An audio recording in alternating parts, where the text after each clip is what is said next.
Today, we're riding across beautiful Northumberland. With its stunning coastline and rugged landscapes, stretching all the way from the North Pennines to the Scottish borders. Aye, Dave, you just can't beat this slice of paradise. And I'm not just saying that because it's my home. Hopefully, that local knowledge is going to come in handy, as we've got a real challenge on our hands. We're heading towards Wall, a small village just north of Hexham. It's an area with a bloody past of marauding Vikings and historic battles. As you might have guessed, the village takes its name from the nearby Hadrian's Wall, built by the Romans to defend their wild northern frontier.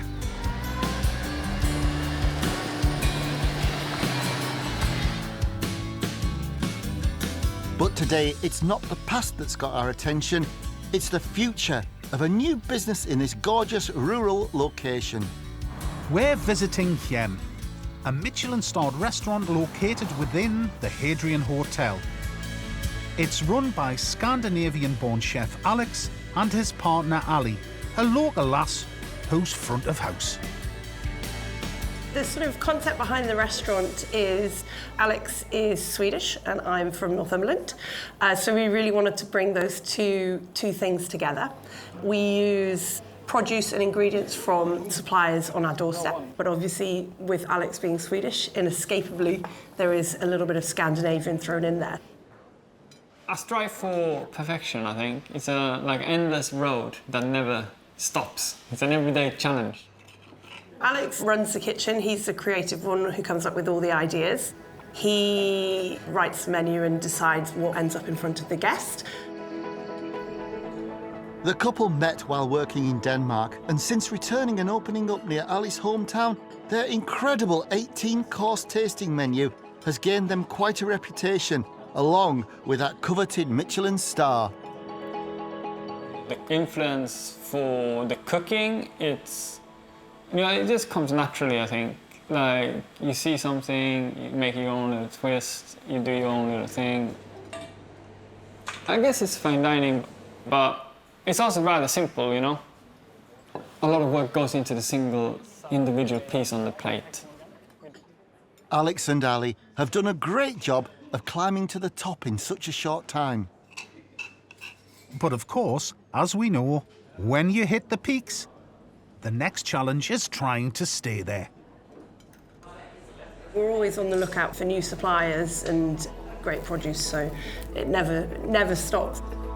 The Michelin star has definitely made people have much greater expectations. It was quite nice when we first opened because people came and they didn't know quite what they were going to get. Now the expectations have been raised. I think it'll be really exciting to have the bikers here, and hopefully they'll find us suppliers that we haven't found yet. Well, it's fair to say that we've got our work cut out with this one, Kingy. You're not kidding, dude.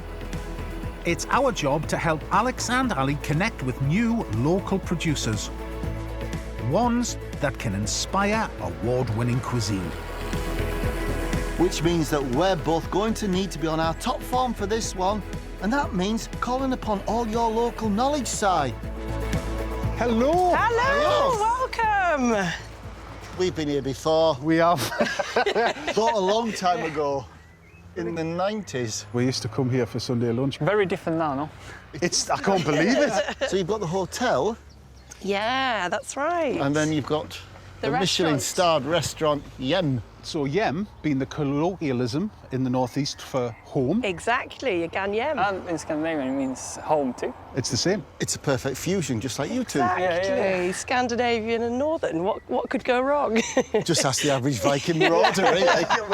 Exactly. So how long have you been open here? 2 years now. And how long after you opened did you get your Michelin star? 10 months. That's fantastic, isn't it? Yeah, it was very exciting. That must have been a great affirmation for you. I'll tell you what I'm really excited about. It's to taste some good on the Scandinavian food, or your take on it, really, and learning about it. Yeah. Well, can we go in and have a look? Yeah, of course you can. Please, follow me. Blimey, a Michelin star in less than a year. This guy's not messing about, Kingy. And nor can we, mate. This could be our biggest challenge yet. So what are you cooking for us, Alex? Well, we got the sea trout. It was interesting to get like line caught by the coast.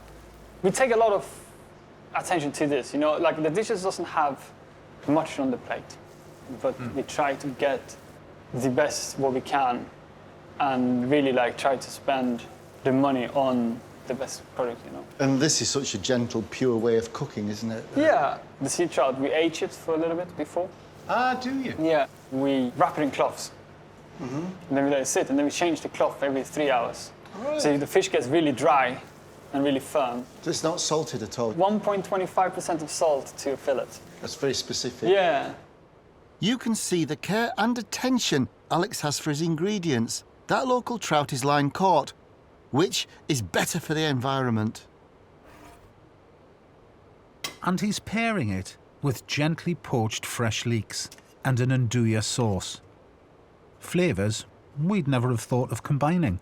That looks beautiful, Alex, the texture of it. So then we just dress the leek. Because obviously the andouille is quite heavy and strong. Such respect for the ingredients, isn't it?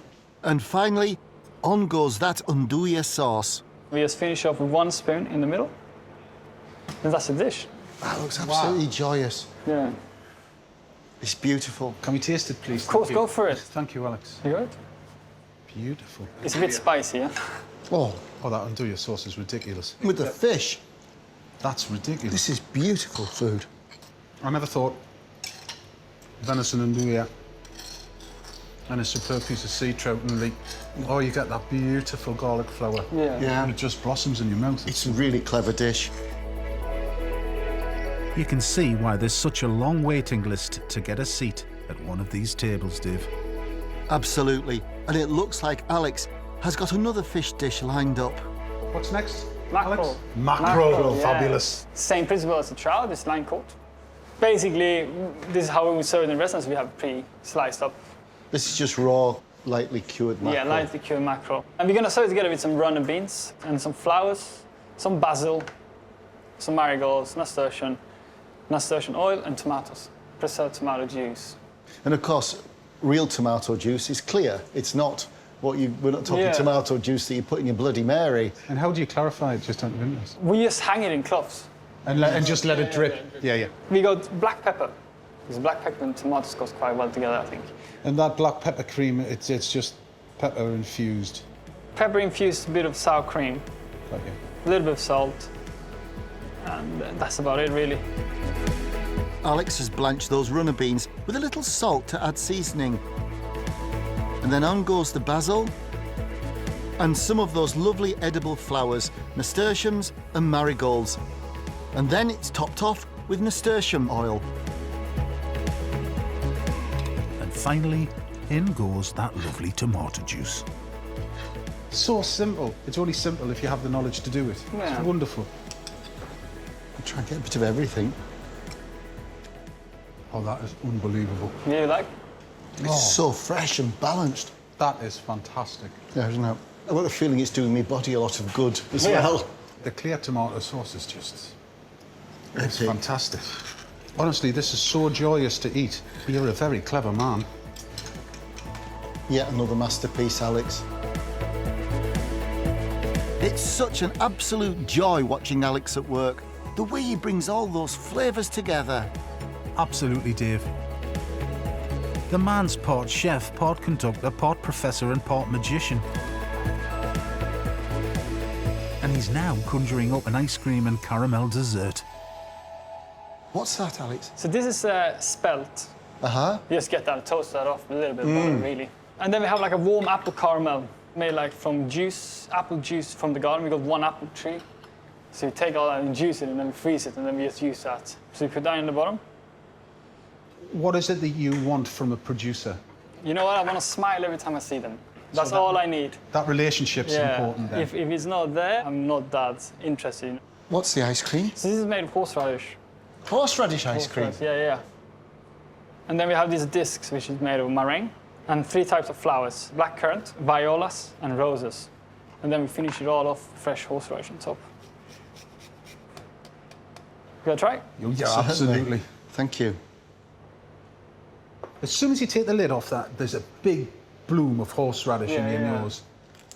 Oh, God, that's fine, that meringue. That's incredible. Isn't it? There's a little salt to it. And the horseradish, it goes so well with the apple. It's just so complete. All the parts come together to create something unique and perfect. That's one of the best desserts I've ever eaten. Cool. Cheers, guys. I think Alex might be as cool as that ice cream kingy.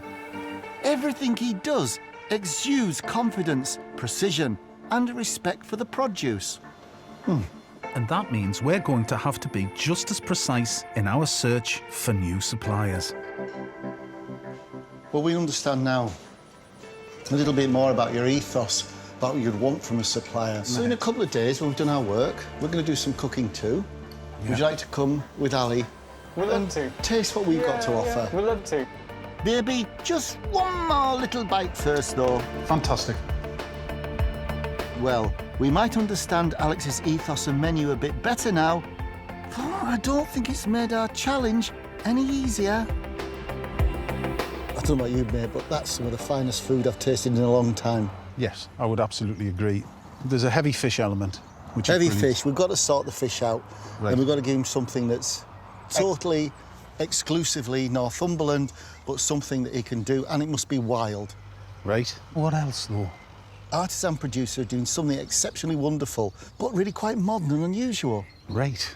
Because, like, apples are not going to cut it. He's got his own tree. And then we want something to rival his unduya that's got some spice and flavour that he can adapt a traditional ingredient, like unduya, to suit a Scandinavian profile. There's plenty for us to be thinking about, Dave. But as this part of the world is technically my back garden, I've got a great idea for our first ingredient. Alex blew us away with his locally caught fish, but I know something equally fresh, exciting and local that could match it. And that's brought us to the border town of Berwick-upon-Tweed, the most northerly town in England, at the very tip of Northumberland.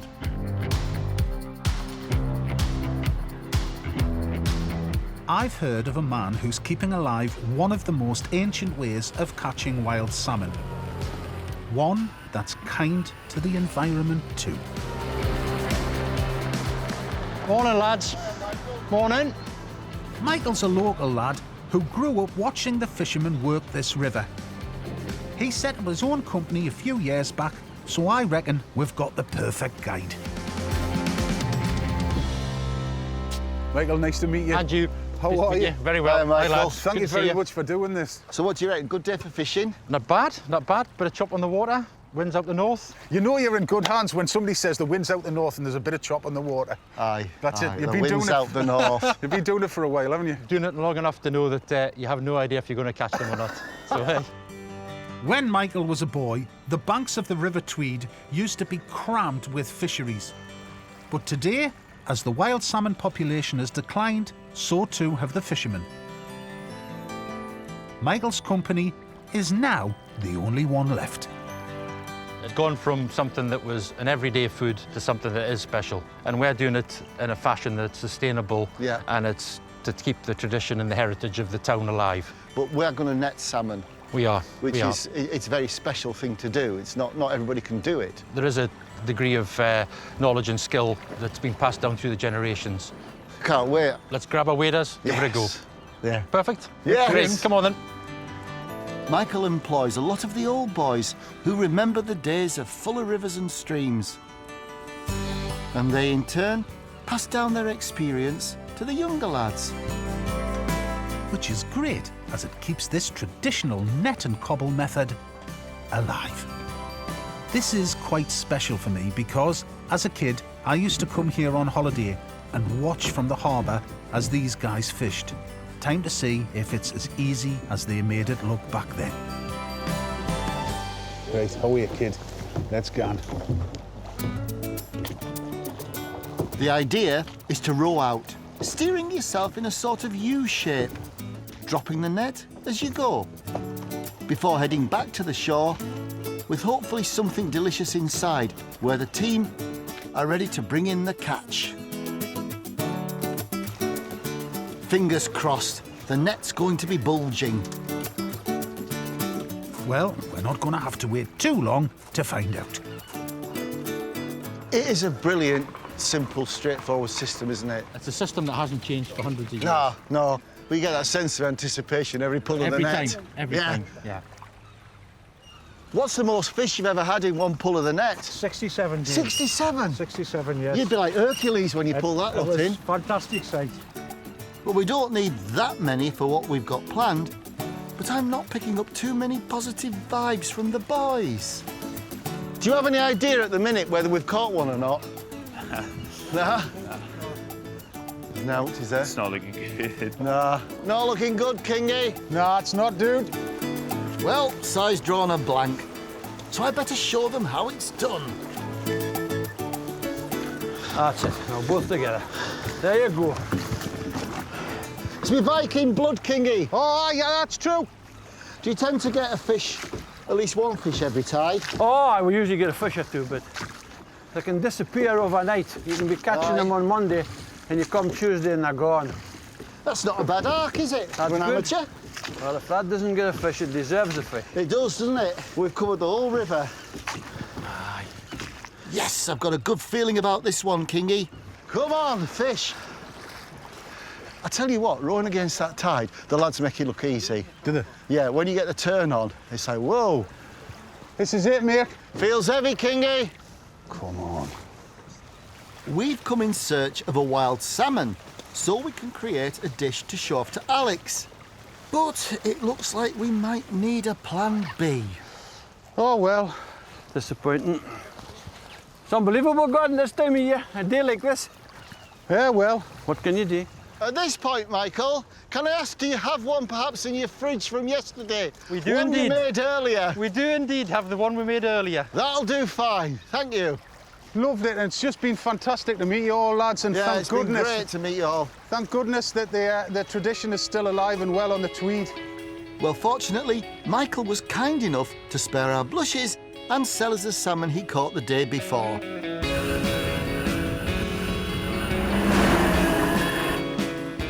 All we need now is a kitchen. We'll be cooking 3 dishes for Alex and Ali to show off the ingredients we find. And we'll be doing it here at the stunning Healey Hall, just a short ride away from Hexham. Welcome to my summer residence. One wishes, doesn't one? One definitely wishes. This is Nice. gorgeous, isn't it? It's beautiful, yeah. Beautiful. Do you know, I think we'll be able to find our creative juices in a place like this, Simon. Do you think? Yes. Where's that voice come from? It goes with the house. Oh, Come go on. on. Built in the 1830s, this beautiful Grade 2 listed house was home to local businessman Robert Ormston. Oh, it's lovely. It is, isn't it? Oh, it's, yeah, palatial. Palatial. This is it, Northumbrian decadence.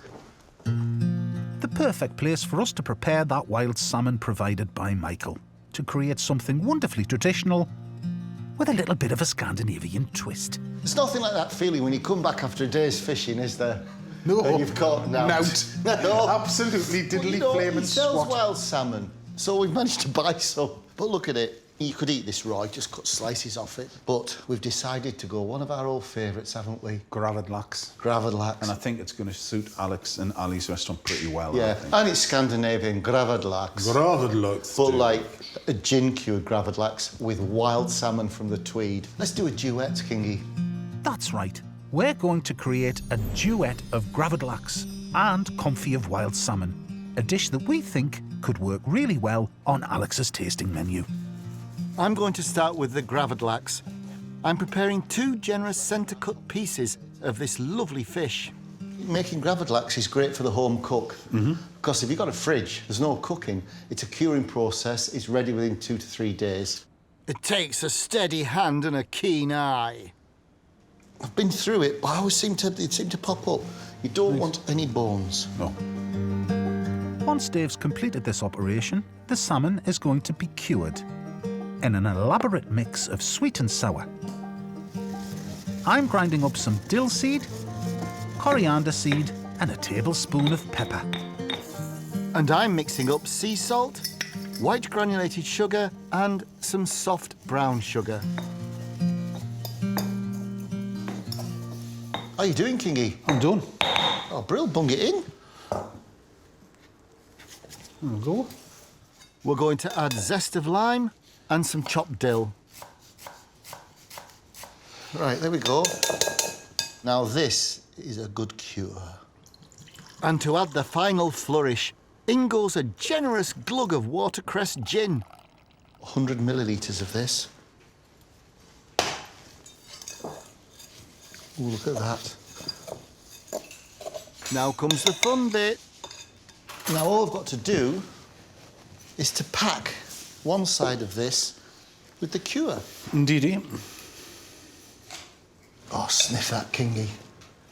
Beautiful. Doesn't that take you to the Baltic? Fresh, clean. It's like a dolphin's breath, isn't it? It's just come out by the iceberg. It's that fresh. Once you're happy that it's properly covered, There you go, Kingy. I think we should put this over to you, my son. Right, go on. And the other half goes on top, Ski. Like that, you see. The salmon then gets wrapped in foil where that salt will draw out the moisture. In a funny sort of way, it cures, it cooks within that salt and the gin and all the other good stuff. But what's important is that the moisture is allowed to drain. Absolutely, Simon. Because if the moisture hasn't got anywhere to go, you're going to end up with soggy gravadlax. We wouldn't want that, mate, would we? The fillets get tightly wrapped with some holes pierced to allow the excess liquid to drain. Then it's placed on a baking tray. Whole side down.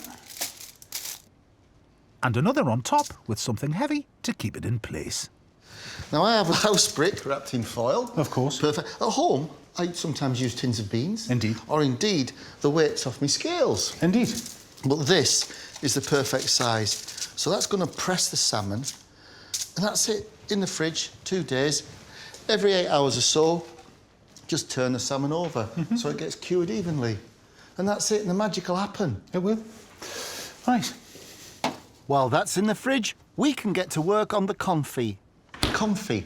Only like confit duck is the one everybody knows, isn't it? Where you take the quarter duck, then you kind of just bring it, soak it in a temperate bath. But you do the same thing with salmon, but in a pan of olive oil at precisely 55 degrees Celsius. But you see, What? I forgot the thermometer.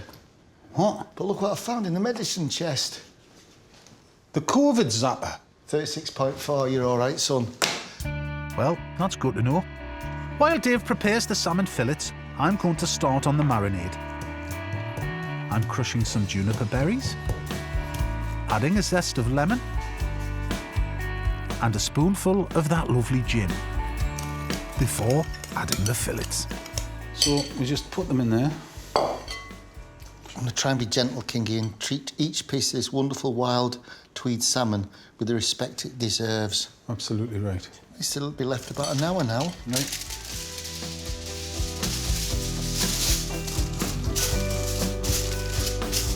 Lovely. Now comes the science bit. Using my trusty new thermometer, I need to heat the olive oil precisely to 55 degrees centigrade. 50.7. 52.3. 54.6. Here we are, Kingy. I'm just a tad on the hot side, but by the time we need to use it, I'll keep an eye on it. Right. As soon as it hits 55, bingo bajingo, and it pops. This is great, isn't it? I love cooking like this. The accuracy, the precision, the knife work. I could have been a surgeon, you know. When we've reached our magic temperature, in goes the salmon. Now, obviously, Si, the cold salmon is going to cool the oil. So if it falls below 45, I'll have to put it back and warm it a little bit. I'll keep an eye on the temperature while the salmon bathes in that aromatic bath for 20 minutes. And then it's time to drain off the oil.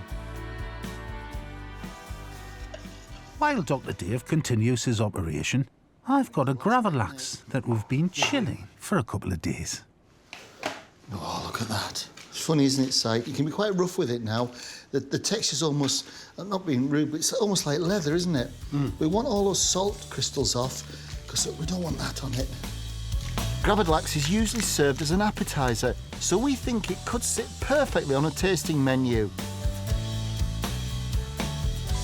Serve it alongside the confit, drizzled with olive oil and garnish with rocket, watercress and a scattering of capers.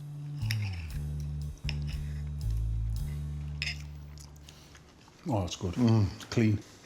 You get the dill, don't you? I'm happy with that, man. And it makes that salmon go such a long way. It does. I think Alex will be interested in this. Well, I'm pretty confident that our salmon is going to hit the mark. But we still need to find 2 more ingredients that can come close to Alex's exacting standards. Don't fret, mate. That's where my local knowledge comes in. Up here in the northeast, I've noticed a growing trend in clean eating. A move away from processed foods towards a more plant-based recipe. So I'm taking us to a new startup I've heard about, run by a couple of friends who are doing something very fresh and interesting down the road in Wallsend. So we're back on our electric bikes, riding very quietly to the Rising Sun farm. Sam and Pan have recently started their own fermented food company, specialising in such delights as kimchi, pickles and chilli sauces. Sam's a Manchester lad, while Pan is originally from Myanmar. They like to grow as much of their ingredients as possible, and I reckon they've got just the thing to impress our discerning Scandinavian chef.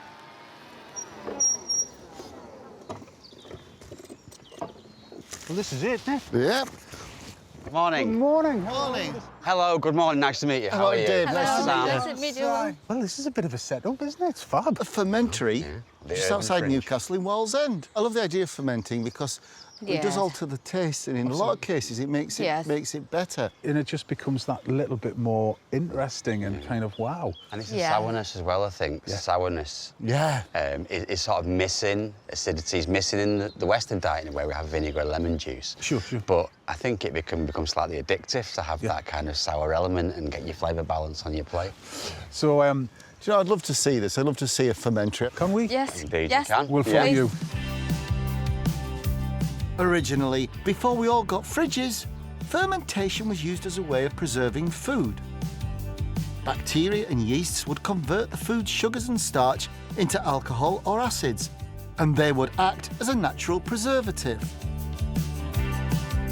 Today, it's also used as a way of producing very distinctive, strong and sour flavours on the tongue. And it's thought to be pretty healthy on our stomachs too. All right, the fermentory. These are our making kimchi ingredient. You've got prawns. There's a fermented prawn. Normally, people make kimchi, they're using fish paste or prawn paste. Where did you learn to make kimchi? I used to live with the Korean family, and I really enjoy their food. Really good for tummy and delicious. Pan used to be a chef, and Sam's job was researching and designing menus for cancer patients. Together, they make quite a team. It's the perfect fusion, isn't it? With your knowledge Yes. of fermenting. And obviously, you've been working with health and scientists on the health benefits of it. You put the two together, you're going to get a product that's really very special. Yeah. You know, it's useful as well as tasty. Well, we are on the search for something fresh and exciting, Kingy. And Pan's kimchi could be just the thing. And it all starts with that cabbage. First, I will prepare it. I cut in the bottom. I take it out the outside leaf. The main part of the cabbage goes into the ferment, while those big leaves sit on top. Like a cabbage cling film, Yes. in essence. Yes. Peel it out Yeah. and then take it out the core. After I cut like inch size, and that is ready to salt. Cute. Yeah, if you guys helping out. Oh, OK. I see this has turned into a practical lesson. You'll be getting scored, Right. by the way, just to mention. So the core comes out. So far, so good. Immaculate. Check. And when you've got enough, it all gets a good wash. Reminds me, you know when you were a kid, Si, Did your mum have pickling days? Oh, yes. I mean, our pickling days were a bit of pickled cabbage, pickled onions and pickled beetroot. There was always a smell of vinegar in the house. I think David and I have done the best we can for you. Next comes a good salting. Then a proper good mixing. And then it's back to the water. And it's not your run-of-the-mill H2O, though. That's purified water Yes, now. we use a reverse osmosis filter, which takes out any chlorine, because that will inhibit the lactic acid bacteria growth. Right. So. Right. It is a lovely, delicate process, isn't it? Natural water from the cabbage is coming out and the salted water going in. While the cabbage is doing its thing, we can get on with preparing the sauce. Starting with some fresh radish. There we are. I love doing this. Yes. Do you know what I mean? It's a really satisfying job. Look at that. I love that. I love Yeah. Ian? Yeah. Then in go some Asian pears, grated. Lovely. Some spring onions, fresh from the garden. And not forgetting those prawns. Right, so these need pulsing. This need to pulsing, yes. Yes, that's it ready. Once that's done, we add a mixture of Korean pastes and spices, some chilli, fish sauce. It's a nice, gentle fish sauce. And finally, some sesame seeds. We start mix them. What a lovely, lovely process, really. Fabulous. And how long does the fermentation take? If we have a room temperature, they need only 2 days. It all goes into a fermenting bucket, topped with those big cabbage leaves. But we can't wait a couple of days, so luckily, Pan's got some already prepared. Good. You get the heat coming through and then it's like the cool acidity takes the heat away and you want more. Then I get the ginger on the back end there. Yeah, you do. Yeah. It literally blooms in your mouth. Who would have thought we'd have found kimchi, indeed, a fermentory, in Wallsend outside of Newcastle? Well, it was our intention to find something surprising to show off to Alex and Ali. And I'd say, mate, job done. There are some great kimchi producers in Newcastle, but this is particularly special because the love, care and attention to detail that Pan and Sam have about their kimchi is really quite remarkable.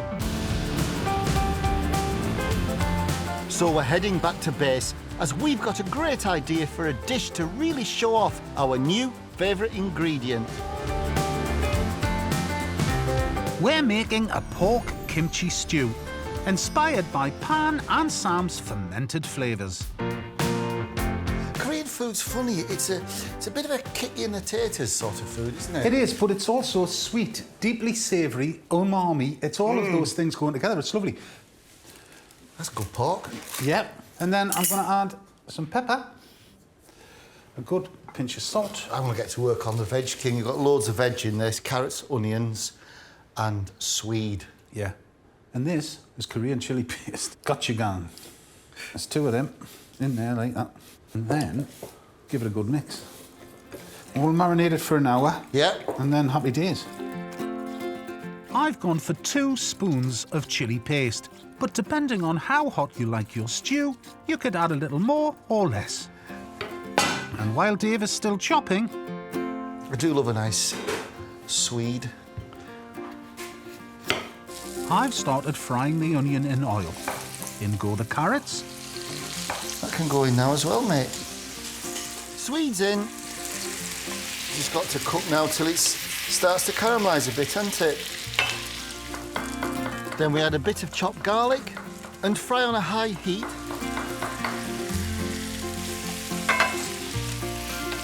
Stirring regularly until things start browning. Right, it's just beginning to turn a little bit, Simon. Oh, is it? Yeah, just, Oh, yeah. can't rush perfection. The veg is coming along nicely. Now to add the pork that's been happily marinating. Look at the colour of this. Oh, yes. It's redder than a Geordie girl on her second session on a sunbed. Yeah, that's Look at that, not matches red. my shirt. Beautiful. I'd say we're happy with that colour. Now for some shiitake mushrooms that have been soaking in warm water. You'll need to drain them before slicing and adding to the pan. Squeeze as I go. Oh, look at them, they've plumped up a treat. Shiitake mushrooms coming in. I've got the juice from the mushrooms. I'm not going to use all of it because I don't want any bits of grit. And now for the star of the show. Salmon pans kimchi. You can always put more in, but it's hard to take out. And kimchi does vary in spice. And this is just borderline perfect, I think. Now add a tablespoon of soy sauce and some chicken stock. Look at that. Bring to the boil, then turn down the heat, cover and leave to simmer. Right, mate. That's it. Cook until tender. Could be an hour, could be an hour and a half. When you're happy with the pork, remove from the heat. Oh, that smell of pork and kimchi goodness, Simon. Here we go. Let's have a look at this. Now, how is Mr. Pig? That's beautiful. That doesn't need reducing, does it? No. So we just braise down gently some spring onions? Yeah. Stirred the spring onions in. We'll just need them to wilt. A couple of minutes, we'll be done. Time for a taste test. Little bit chopped. Yes. Garnish with coriander leaves, a sprinkling of sesame seeds, and a few extra chilli flakes. Oh, well, the pork's falling apart. That's half the battle. That's the kimchi word. Oh, yes. Gee, you could put a little bit of raw kimchi on the top. Mm-hmm. So satisfying. Well, we better get on, Kingy. Onward and upward. Tables to set, dishes to cook. Come on, mate. That just leaves us with one final ingredient to find. We're looking for something alternative, tasty and versatile, that also won't be out of place on an 18-course tasting menu. So we're heading up the road to Morpeth in search of something sweet. Vicky has been running her very own special and unique chocolate factory right here. And I reckon it'll be a perfect ingredient to entice Alex and Ali. This really doesn't look like any chocolate factory I've ever seen, Si. I'm telling you, it's a chocolate factory. Hi. Vicky, how are you? I'm all right. Nice to meet you. Nice to meet you. Hello, I'm Si. Nice to see you. You do a very special chocolate, don't you? I do. I don't actually call it chocolate at all, Dave. I call it a raw cacao bar. Raw cacao bar. Yes. Yeah. And it's actually a healthier alternative to chocolate. Is Which would suit a Scandinavian vibe. It would. Can we have a look and see how you do it? Of course you can. Thank you. Come in. Thank you, we'll follow you. Thank you. Vicky hand makes around 300 cacao bars a week from her kitchen, with flavours inspired by her travels around the world. And they're a little different to your mass-produced confectionery. Technically, we're not allowed to call it chocolate. That's right. Yeah.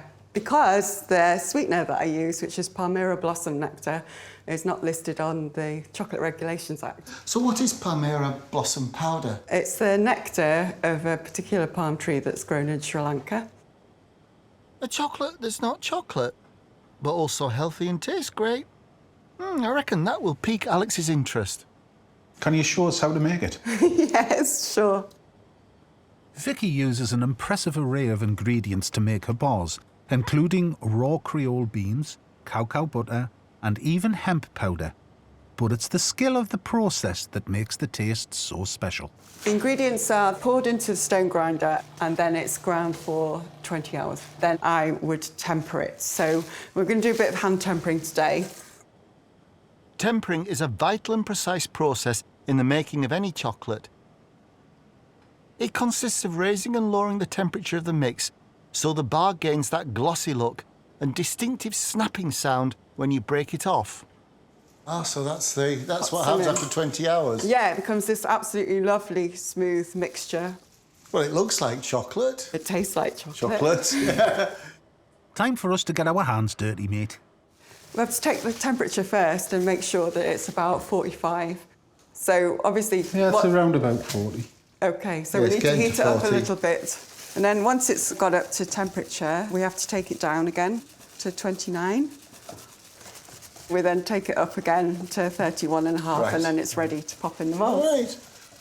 I did say it was a very precise process. Done. There we go. 42. Bang on. Just plonk it on there, and then give it a good mix till it comes down to 29. Just with the whisk. Yeah. Going down like a gun. Isn't it? Frozen peas may look a little low-tech, but they're very effective for getting the temperature down. Obviously, it feels like it's changing consistency. Yes, there, it is. doesn't It's getting stiffer. 30.1. It's dropping Drop already. like a good one. 29.4. Yes. 3, 2, 29. So then we just pop It it on definitely here. was 29 dead. What we do? Putting it on Just here. pop it on there. Oh, we're going up now. 30. Yeah, 31.1. yeah. That's it, that's it, that's it. Good job, Kingy. Now we get to add what's known as inclusions, those extra ingredients to improve the flavour and look of the bar. This is what I call raw caramel. And as we fancy creating an orange-flavoured chocolate, in goes some orange oil. Vicky suggests 10 drops. 5, 6, 7, 8, 9, 10. OK, super. So now we need to put it into the mould. Put 50 grams into one of the slots there. 23, you're only halfway there. You're over now. You're over. Oh, it's 52 all right. grams. At least it's 50. Now give it a nice little wiggle around so that it smooths itself out. OK, so get a teaspoon of that. Just do a line down the middle of the chocolate. That's it. And then you can get the fork and give it a nice little swirl around. And then we'll just tap it out once you've done it. Give it a nice wiggle around. Is that a nice pattern? Yeah, it's all right. Yeah? It's quite And then acceptable. a little few sprinkles on the top. You need to keep a steady hand, Si. Those are the bars we're going to use to impress Alex and Ali. I'm doing my best, dude. You're going to have to be a bit quicker, Si, because obviously it'll go out of temper soon. So. I don't... Well, yeah, it's not easy, this, you know. We wouldn't want you to be bad-tempered, would we? Well, we might have struggled with the tempering. Can I have a go at wiggling? Here, go on. But we've always been pretty good at wiggling, mate. And after a turn in the fridge, we can admire our handiwork. To get it out of the mould, then, you need to give it a real good firm tap. Yep. And then gradually just tip it out onto the paper. I've got the paper. Yeah. The shine on that is lovely. But will it pass the ultimate sound test? Oh, look, you can shave in that. It's got a sheen. Oh, look at that. Mirror finish. It's great. It's really good. I like the orange. Do you like the caramelly bit? Yeah. Yeah. It's soft. Yeah. That mouthfeel is really something I've not tasted with raw cacao. Oh, that's good. No. Very good. No, it's brilliant. Yeah. Can we take some? Of course, you can have that. Those are yours. I reckon Vicky and Alex could be a great match, mate. They both have a wonderful eye for detail. It's always nice to see somebody that really loves and cares about what they do, because it comes through Thank you. when you eat it. All we need to do now is to get back to base, as we've got a great idea for a recipe to show these bad boys off to Alex. Vicky's got the facility to make what Alex would want. It could be really exciting to get them together, and I think that would really work. You know, I mean, he's got horseradish with apple in his desserts. Maybe you could do that with the chocolate. Back in the kitchen, we know we're going to have to pull out all of the stops to make something that will really impress Alex. Puddings. That apple dessert, that was off the scale good. I know. I think we need to do a nice piece of proper patisserie. Yes. A chocolate tart, it's always a winner, isn't it? With a super, super short sweet pastry base. Nice. This pastry is so short, it's shorter than a sausage dog in his slippers. It's that short. That's short. It's hard to handle, but I can manage it. But then we need a modern thing to go alongside.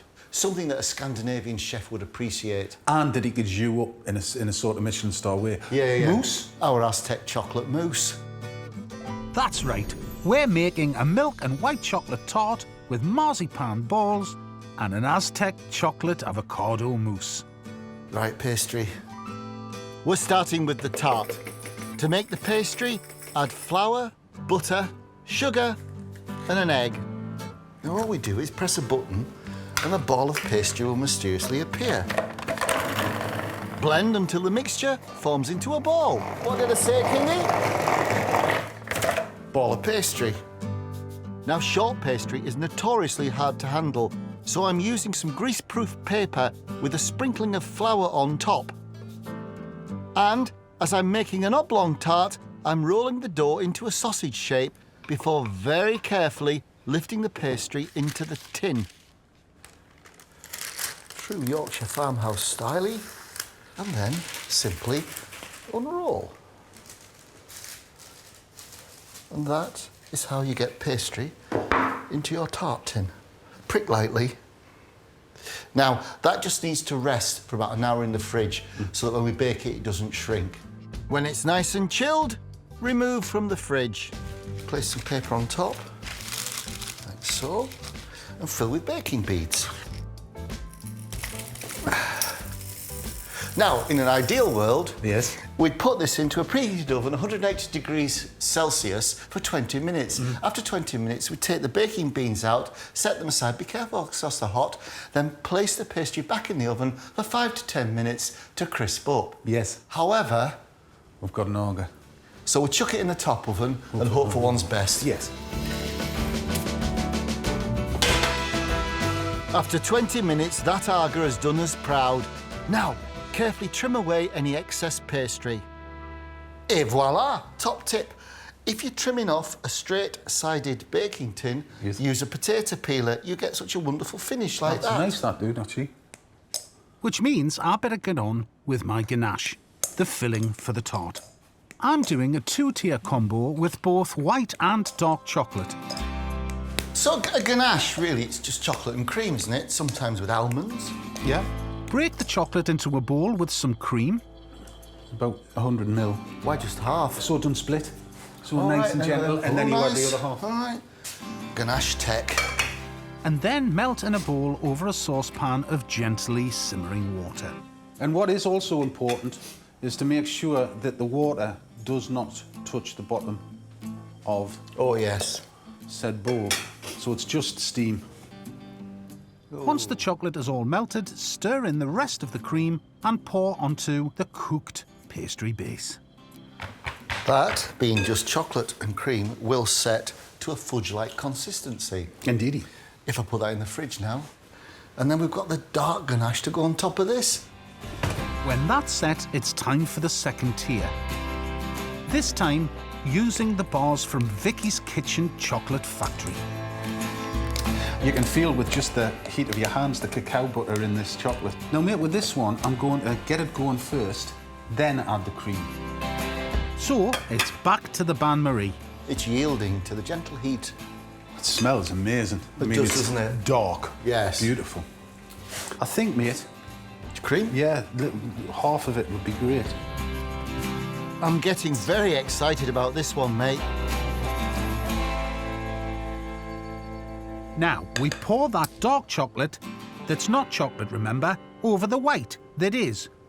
Smooth the surface and place in the fridge for another hour, which gives us time to make those lovely chocolate marzipan balls. First, divide and shape the marzipan.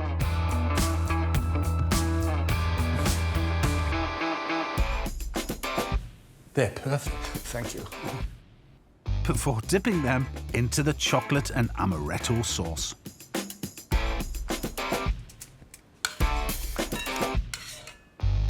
Look at them. I am actually quite excited about the application of the marzipan balls. These balls will be the centrepiece of our tart decoration, but we can't resist a little artistic licence first. I always knew my fine art degree would come in handy. That's nice, that. Very nice. If Alex and Ali only know what trouble we have gone to make their dreams come true.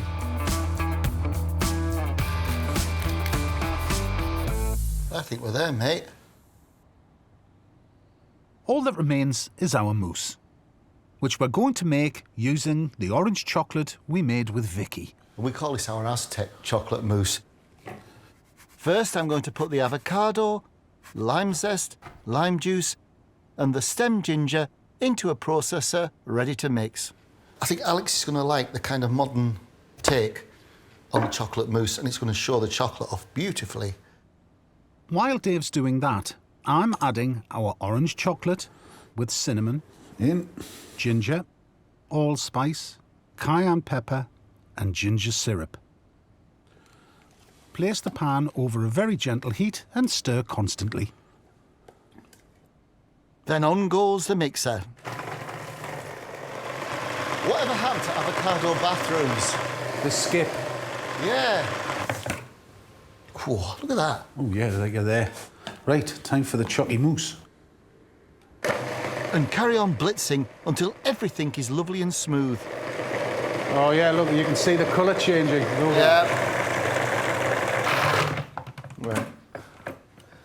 All we need to do is pipe it into some champagne glasses. I think that's enough, Si, because it really is quite potent. Finally, we're topping with stem ginger and a sprinkling of our very own orange chocolate. That's lovely, mate. I think our work here is now done, Simon. They're going to be here soon. Yeah, I know. We don't usually get nervous when we're cooking, but Alex is a bona fide genius in the kitchen. Which means our dishes are going to need to sing and dance to show off the ingredients. Ali, I've never seen anything like it. It's amazing. Look at it. Let's go. So, do you think you should knock on the door or not? Ah, let's just go in. Yeah, right. Let's hope Alex is as impressed with our dishes. Hello. Hello. Oh, it's lovely to see you. You too, how are you? Yeah, good. I think your dining room's got style, but we've got something going for us. We've tried to bear in mind what it is that you like, being really fresh, really the best of the best, and local. And we have come up with some surprises.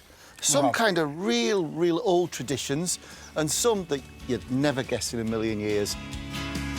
First up is that lovely salmon, so kindly provided by Michael after we failed to land a catch. Look at that. Thank you. Well, we know you love your fish. Yeah. And you like pure fish. What we've done is a gravadlax that we cured with gin, but it was watercress gin. Oh, wow. And that is a simple confit of salmon. Have a go, see what you Looks think. fantastic. It's all about the salmon. Yeah. Gravadlax is spot on. This is the second time in my life I have wild salmon. It's a very rare thing. First time in Norway and now by you. What do you think of the confit? It's really lovely. Such, you know, lovely flavour. I like it a lot. Well, I think you should be very proud. I love this type of food, but it's hard to incorporate on 18-course menu. Well, we knew our Michelin star chef was going to be hard to impress. Let's see what he makes of the kimchi. Look at this. What have we got? Well, it's not pork and it's not the mushrooms. There is a lovely couple, Sam and Pan, friends, who produce kimchi in nowhere else than Wall's End. No. Didn't think you would find something like that. And it's such a great product. And we were just thinking the Scandinavian Fermenting. vibe. Exactly, the fermentation. You've had your venison and do, Yeah, you know, the yeah. spice. Yeah. But I'm just thinking what you could do with kimchi, and obviously they could almost make it to your specification. Yeah. Very interesting. I never thought about it. When you said you were going to find things, I thought you'd have come up with that. Tastes good, no? Yeah. It's interesting, you know. Like we could always find. This is just a different way of pickling things, really. Yeah, absolutely. You know, so you could do a sauce out of this and serve with the trout, you know. I'm definitely gonna look them up. Good. Well, that certainly feels a little more positive. Now, let's even win them over with our double chocolate tart and mousse, fresh from Vicky's kitchen in Morpeth. Again, not what I expected to see. Did you put chili in the mousse? Yeah. Ah, you can taste that. Yeah. Nice, huh? I like the bar, it's really good. I think it's amazing. There's a lot of talented people up here. There's a lot of talented things. Well, Alex certainly keeps his cards close to his chest, but it's not about the dishes. It's all about the ingredients. Well, I sincerely hope that we've helped a little bit expand your horizons, because we know how difficult and focused it is on some occasions to kind of open those shutters a little bit when you're working as hard as you guys. So Thank you guys. Thank you very much. It's been absolutely our pleasure. It's been great. We can be proud of the flavours we found up here in my beloved Northeast. Hjem has a Michelin star, and Alex, he's exacting, because you can see that with the food that he produces in the restaurants. I was a little bit nervous, but it was more about the produce than our application, but I think we did the produce proud. Oh, yes. How Alex and Ali decide to put that on the menu, if indeed they do, is up to them. The more it's made here, I think it's something really good, and I think everyone that does the hard work, should be really proud of themselves. I'm a really big fan of this, you know. That's what I believe in and what my restaurant believes in, and that's what I support and what we try to do, really.